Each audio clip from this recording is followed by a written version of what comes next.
This is the Leo Climaco Podcast. How old were you? Man, when I officially dropped out complete, I was probably like 19, 20. And around that time, I met one individual who I've spoken about in every single podcast I do. He's a family friend, developer, gave me a shot. His name's Rodrigo. If you're listening to this, thanks again, brother. And he gave me a shot to be in the marketing and sales department. And that's awesome. where I learned everything that I know today about business. I emulated how he acted, how he presented, a little bit of speech therapy for myself because I used to not be good at speaking at all. I was very shy. I was stuttering. I mean, you're behind the biology books your whole life. You don't develop those people skills. Right. And yeah, I mean, now I'm here. It's just a lot in between that's happened. But it's always been freedom. So the moment I didn't feel freedom working with that developer, I chose another route.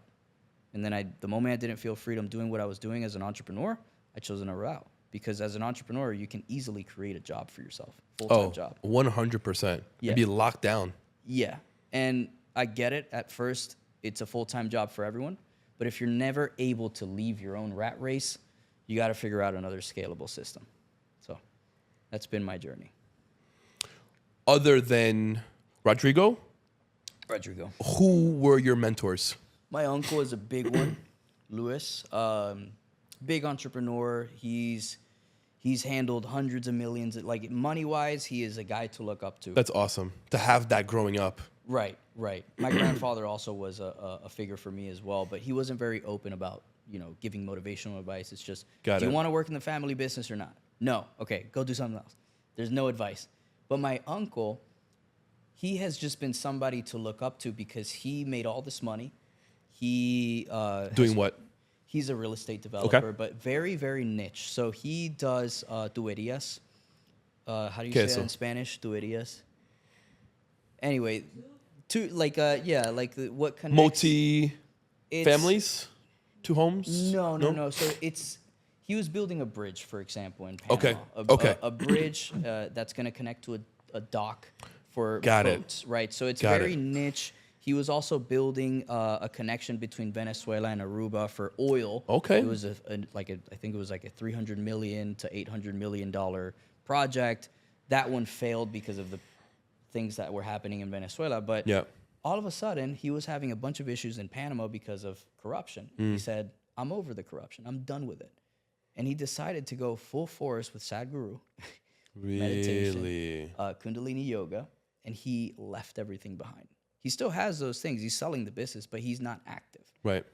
He's not actively looking for a project. Now, he completely changed his life, and he's working with MIT and Harvard to create a corporate-like meditative class and course that you can give to college students so that they can learn how to meditate their way as a professional so that they can make more money, be happier, because of all the stuff that he's been through. So that he found his purpose through that. So looking at him from afar and him giving me all the advice has just been incredible. Other people have just been people that have come and go from my life. Yep. Mentors, those two, I think, are the biggest ones. Yeah. Talk to me about Europe. Man, I wish I was there right now. I love Europe. It's a different type of culture. Yeah. You do set your own, if you let yourself get sucked in, because it's a lot more relaxed than here. Here, there's a bigger hustle culture and, get to work type of style. Yeah. If you get too relaxed over there, you will start falling behind. I did notice that.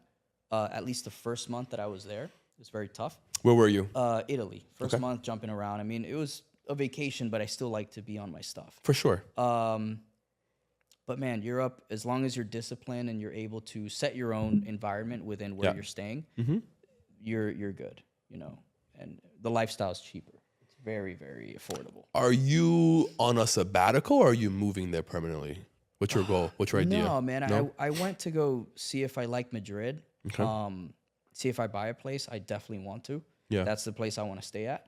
But I'm doing it for me and my fiance now. I proposed to her in Lake Como. Congratulations. Thank you. I saw those photos and videos. Very, very beautiful. Thank you. Yeah, it was a lot of planning, but Fancy guy. Yeah, Lake Cuomo. yeah, go home, man. Good for you. Go big, you know. I proposed under the Eiffel Tower. You did? I did. Awesome. When was that? I'm 36. Okay. So this was 12 years ago. I was 24. Wow. I got married at 28.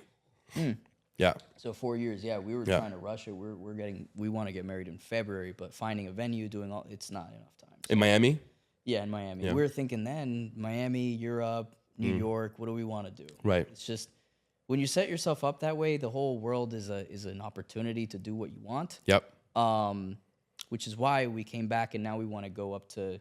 We want to live in New York for a little bit. We want to live in Boston, Nashville. Nice.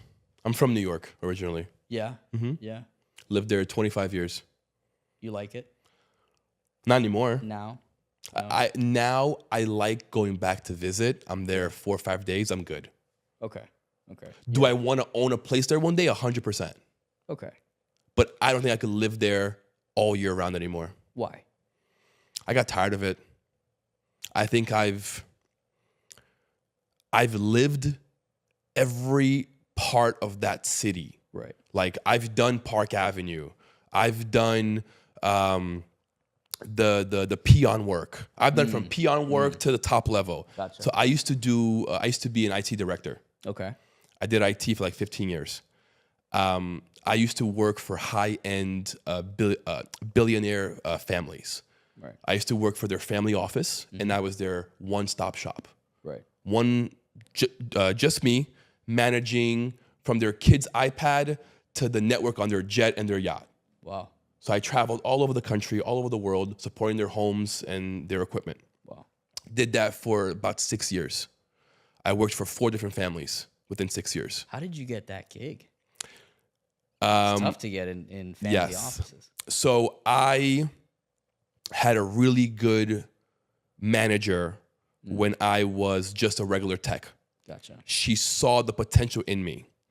She got a gig working for Star Companies. It's a big insurance company. Right. She became an IT director for that company. Got it. She brought me with her. I was there for a little bit, and I was just so dedicated that I grew the ranks. I went from being a regular tech to a senior level tech to an executive tech. I got to the point where I was supporting only C-level suites. And I loved it. You know, I loved the attention. I loved being that go-to guy for all the top level people. Have you heard of Hank Greenberg? No. He was the former CEO of AIG. So during the collapse in 2010, he was outed, and he went and became CEO of Star Companies. Right. So I was his IT guy for like 2 years. So what do you think was different? Very interested in this topic. Yep. Because there's entrepreneurship and entrepreneurship, right? Exactly. You can really make it big within a company. 100%. If you set yourself aside. What was that for you? What was you setting yourself aside from everyone else that could have had the same opportunity within the same organization?